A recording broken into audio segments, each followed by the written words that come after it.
चला मंडळी, आपण आवळीची खीर बनवूया। अगदीच पौष्टिक आहे, कॅल्शियम आहे, विटॅमिन डी सी आहे, भरपूर मात्रा आहे यामध्ये, हेल्दी आणि पौष्टिक आहे। 3 चमचे आवळी घेतले मी, नारळाच्या पाण्यात भिजू घालायची। आवळी उष्णता असते म्हणून नारळ पाणी थंड असते, त्यात भिजू घालूया आपण अर्धा तास। आता अर्धा तास झाले, आपण काढून घेऊया। इथं मी गूळ घेतला अर्धी वाटी, तर पॅन ठेवला, पॅन मध्ये 1 चमचा तूप घालूया आणि भिजलेली आवळी घालूया।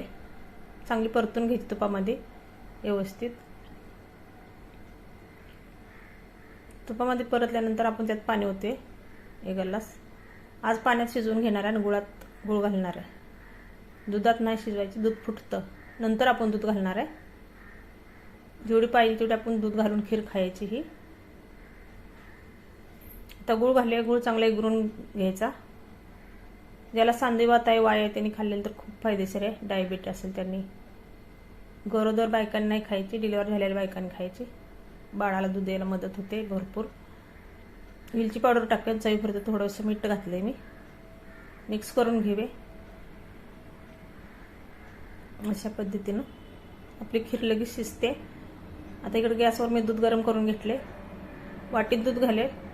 दूध लागेल तेवढंच घ्यायचं, त्याच्यामध्ये ती खीर घालायची आवळीची, खूप टेस्टी होते आणि फायदेशीर आहे। आता मी दूध घालून घेतले, मस्त होते।